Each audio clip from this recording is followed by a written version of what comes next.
مرحبا بكم أصدقائي من جديد في هذا الفيديو المميز. بعد غياب طويل نعود إليكم لنواكب آخر المستجدات حول هذا المشروع الضخم الذي يشد أنظار الجميع. على مدى 74 يوما شهدنا تطورات هندسية سريعة وتفاصيل دقيقة تبرز حجم العمل الجبار المبذول. اليوم سنأخذكم في جولة شاملة لرصد آخر ما تم إنجازه من أعمال التسقيف والتغليف، مرورا بالتشطيبات الداخلية وصولا إلى تجهيزات الملعب الأولمبي. تابعونا حتى النهاية لمعرفة كل التفاصيل. شهدت أعمال التسقيف تقدما كبيرا، حيث تقترب من استكمال آخر أعمدة السقف. في الجهة الشرقية يتم حاليا تثبيت ولحام آخر قطع الحلق السوداء التي تميز التصميم الرسمي للملعب. هذه القطع مصنوعة من مواد خاصة مختلفة عن بقية الهيكل، مما يوفر توازنا مثاليا بين الصلابة وخفة الوزن. بالتوازي مع ذلك نشهد تسارعا ملحوظا في أعمال التغليف، حيث تم تقسيم فرق العمل إلى أكثر من 5 جهات مختلفة داخل الملعب لضمان إتمام العملية في أقصر وقت ممكن.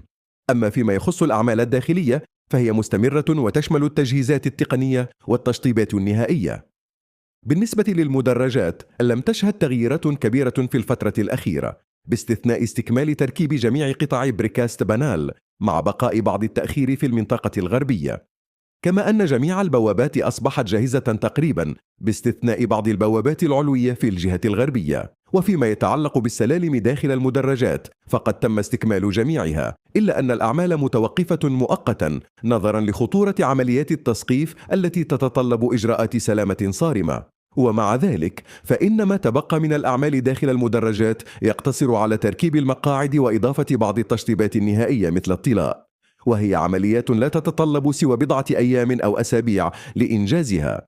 وفي الجهة الغربية انطلقت أعمال كبرى لربط استوديوهات التصوير بالملعب، وهو ما تحدثنا عنه سابقا في عدة فيديوهات. سيتم ربط هذه الاستوديوهات مباشرة بالمدرجات، مما يسهل حركة الصحفيين والإعلاميين دون الحاجة إلى الخروج من محيط الملعب، وبالتالي تحسين تجربة التغطية الإعلامية للمباريات والفعاليات الرياضية.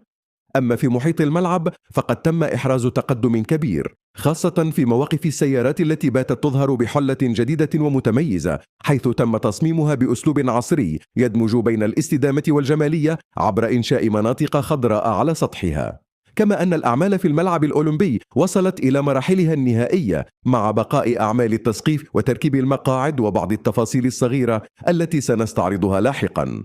لا يمكننا الحديث عن هذا المشروع الضخم دون الإشادة بالجهود الجبارة التي تبذلها الأيدي العاملة المغربية والمهندسون الذين يعملون ليلا ونهارا لضمان سير الأشغال وفق أعلى المعايير الدولية.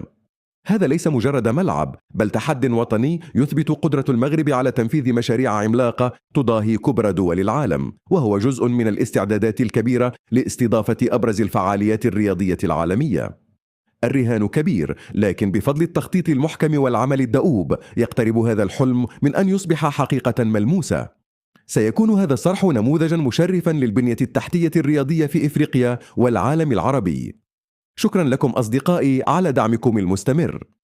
أنتم السبب وراء استمرارنا في تقديم هذه التحديثات ومشاركة كل جديد حول هذا المشروع الضخم. لا تنسوا مشاركة آرائكم واقتراحاتكم في التعليقات، وانتظرونا في فيديو جديد بمعلومات أكثر وتشويق أكبر. إلى اللقاء.